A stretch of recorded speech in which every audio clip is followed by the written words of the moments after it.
Adventist History CarTalks number 6 with Pastor Kevin Morgan. So technically, this is not a car talk because I'm not in my car, but it is about Adventist history, and I got tired of sitting around in my office, so I thought I'd take a little walk around the yard and have some pretty green background as I describe to you what we want to talk about today. And that is, who were the witnesses that affirmed Ellen White's account of what took place in Atkinson, Maine, when Israel Dammon was arrested? Well, doing some digging, I came across some interesting details that kind of fit together. And let me first just read to you the names of the people who put their signature to Ellen White's testimony. We bear cheerful testimony to the truthfulness of the statements relative to Elder Dammon on pages 40 and 41. As near as we can recollect, we believe the circumstances of his arrest and trial to be fairly stated. And it's signed by H.A. Hannaford, William T. Hannaford, D.S. Hannaford, James Eyre Sr., and Mrs. R.W. Wood. Now, who were these people? Well, they're all related in one way or another. It's one family that Ellen White stayed in contact with.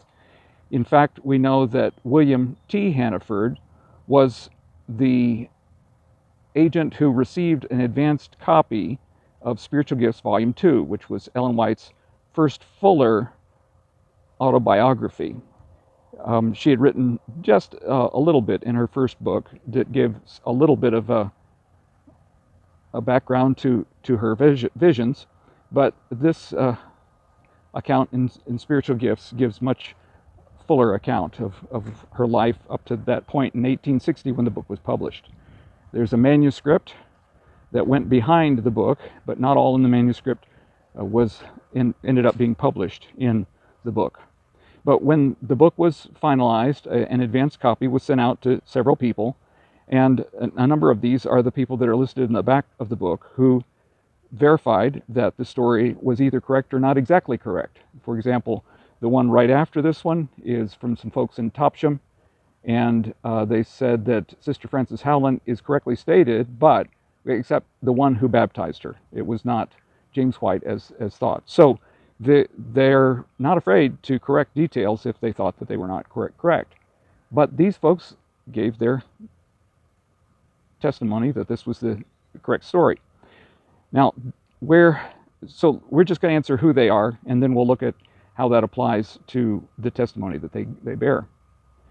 Okay, so William T. Hannaford was the patriarch here. He's the husband of D.S. Hannaford, who is Dorcas Hannaford, and Mrs. R.W. Wood is a sister of Dorcas Hannaford, and she married a man by the name of Wood.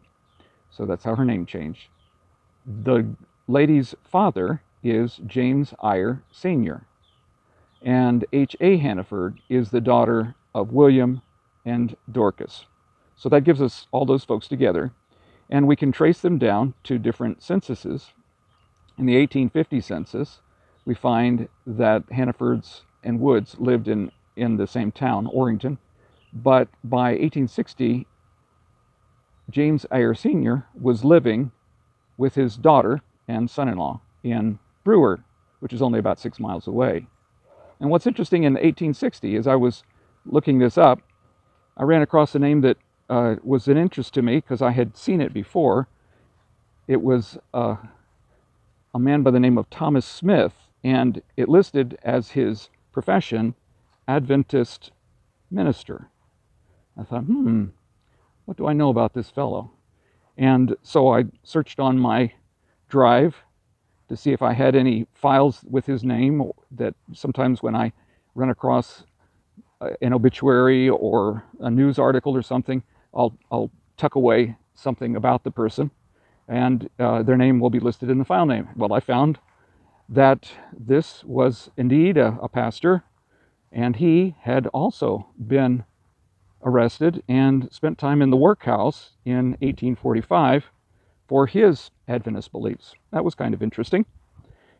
And I said, but I remember something more about this in my book. I think there's something here that Ellen White may have had some reference to him. And so I got the document out for my book and searched on his name, Thomas Smith. And yes, I was remembering correctly.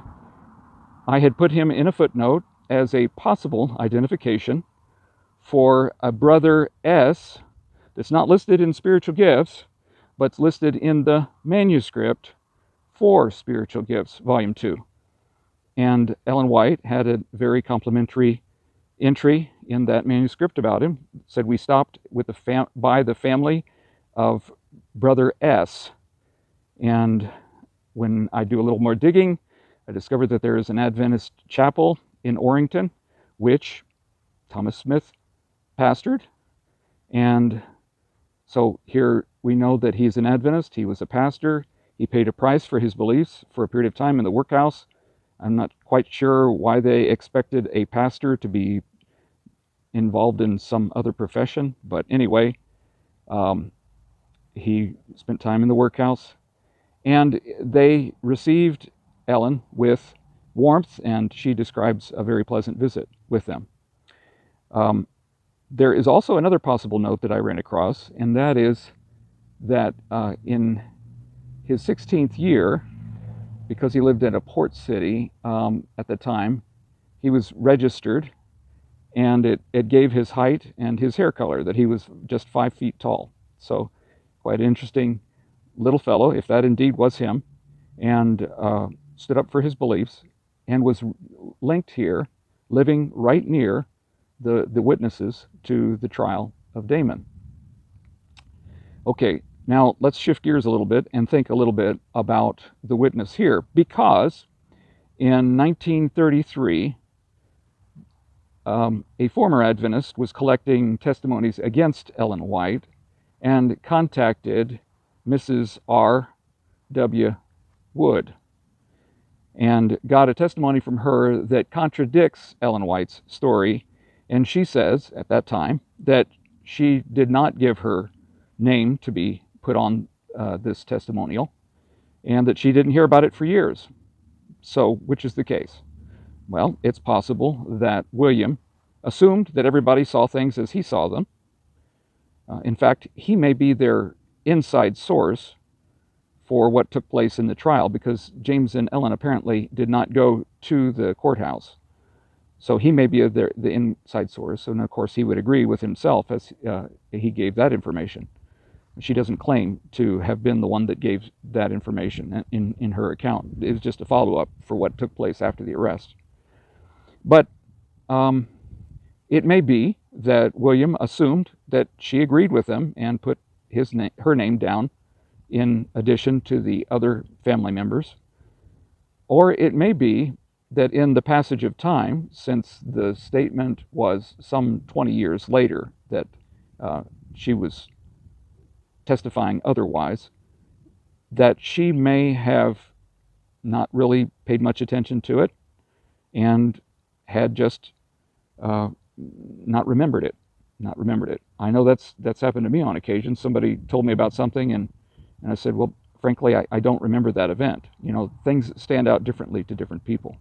And so a comment about an event might not be remembered like the event. So how did she remember it in any way different from what Ellen White described? Well, all she says is that she was present when Israel Dammon was captured by a mob of people. Now, that may not be the exact words that she used. I'll have to look this up and fill it in. But that's what she remembers the first thing, is that a mob of people came. And then she describes her brother, which is James Ayer Jr., at whose house they were meeting, intervening when he discovered that the one who came to the house was an officer of the law. And then he told them to relent and to allow them to arrest him. That's in her account. which that doesn't agree with other details in the other accounts, because if you go to Ellen White's account, she says that he identified himself from the start. That is, Moulton, the arresting officer. So they knew who he was. He was well known in the community, and they knew who he was. So it sounds like an attempt to try to figure things out after the fact, as we sometimes do, try to make sense of something. Whereas Moulton himself said that he went in and he attempted to arrest the man, and then a bunch of ladies grabbed a hold of him and wouldn't allow them, the four that had come to arrest, to take him. And that's a little bit different. And then they went back a second time with more people and still couldn't arrest him. And the third time was a charm, apparently, and he was able to arrest him. Moulton also said that he took them by force. He was able to overpower the ladies when he got enough men in there. Now, this does not make Moulton look very good, okay? Because he can't, with four stout men, he can't take an arm, a leg, an arm, and a leg and carry the man out because of some women. That's a pretty wimpy thing. And yet, in the end, he says that he took them by force. So he was not afraid to manhandle these ladies, to overpower them in the way he describes what took place. I think is just kind of embarrassing for him. And as far as Ruth Wood, her account is that Ellen White had claimed that by her faith that they wouldn't take him prisoner. And for a period of time, apparently that was so. And she said, I don't think, and she used the word think, I don't think that was very successful. Well, of course it wasn't successful, because they arrested him that night. So what is the strength of her testimony? Her testimony is that her brother made the difference so that they were able to arrest the man. That's different than Moulton, and it's different from Ellen White. Not to say that the brother didn't have something to do with it, but it puts it in a different frame. And so by the time that she gives her testimony, 20 years after the fact, maybe even 20 years after the writing of spiritual gifts, she remembers things slightly differently. And that is usually what happens, is we get things a little bit skewed with time because we try to make sense of things. Sometimes we conflate different facts and put them together that don't necessarily go together. And so we end up with two different accounts, where Ellen White is very clear about the attempt at arrest and how that he lay on the floor and they could not pick him up, and that she was very clear that the people there did not resist by pulling against the officers, but were praying and insisting that he not go, until Ellen White says that she told him that we've resisted long enough and we should let them go. So their resistance was in their praying and their crying and those things, rather than actually battling with the police, deputies, I guess you would say. And in my thinking, that makes the most sense. Not everybody's going to come to that conclusion, and many people just assume that Ellen White can't be right and that the officer has no vested interest in skewing the facts. Well, everybody's got an interest in something. We all have biases. So it seems to me that it's easy to explain why he would not want to acknowledge a supernatural element and couldn't explain it in any other way. I don't know if you've ever heard this story, but there was a little boy who went to Sunday school and came home and told his mom, as she asked him what was covered in Sunday school, that they talked about Moses. And she said, really? So what did they say? Well, they were being chased by the armies of the Pharaoh, and so they pulled out their walkie-talkies and radioed ahead and created a pontoon boat that they were able to go across the river, and then they blew it up, and the armies were of the Pharaoh were destroyed. She said, really? Is that what they taught? And the little boy said, well, if I told you what they really said, you wouldn't believe it. I think that's sometimes the case about supernatural things. And we know in Scripture that when the voice sounded from heaven, not everybody interpreted it as the voice of God, but some did. They recognized it was a voice that spoke. We also recognize in other instances where some people saw something and others did not. Daniel had a vision. He was the only one that saw it. But I don't think that's the case here, because we have the Hannafords who gave their names in affirmation of the account that Ellen White wrote. And so let's read Ellen White's account, pages 40 and 41. From Exeter we went to Atkinson. One night I was shown something that I did not understand. It was to this effect that we were to have a trial of our faith. The next day, which was the first day of the week, while I was speaking, 2 men looked into the window. We were satisfied of their object. They entered and rushed past me to Elder Dammon. The Spirit of the Lord rested upon him, and his strength was taken away, and he fell to the floor helpless. The officer cried out, "In the name of the state of Maine, lay hold of this man." 2 seized his arms and 2 his feet and attempted to drag him from the room. They would move him a few inches only and then rush out of the house. The power of God was in that room, and the servants of God, with their countenances lighted up with his glory, made no resistance. The efforts to take Elder Dammon were often repeated with the same effect. The men could not endure the power of God, and it was a relief to them to rush out of the house. Their number increased to 12. Still Elder Dammon was held by the power of God about 40 minutes, and not all the strength of those men could move him from the floor where he lay helpless. At the same moment we all felt that Elder Dammon must go, that God had manifested his power for his glory, and that the name of the Lord would be further glorified in suffering him to be taken from our midst. And those men took him up as easily as they would take up a child and carried him out. So there you have it. Recently, a poster on YouTube asked me about this overwhelming evidence, he thought, against Ellen White.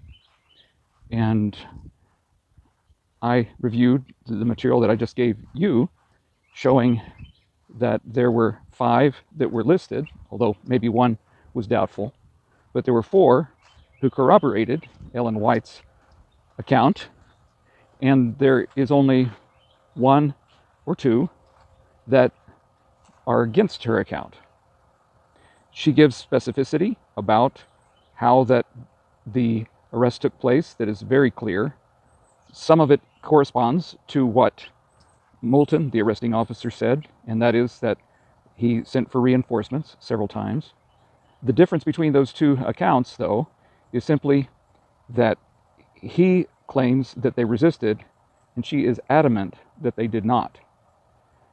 And the other account that contradicts her account is that of Mrs. Wood, whose view is that what turned the tide was her brother, not overpowering and not willingly going.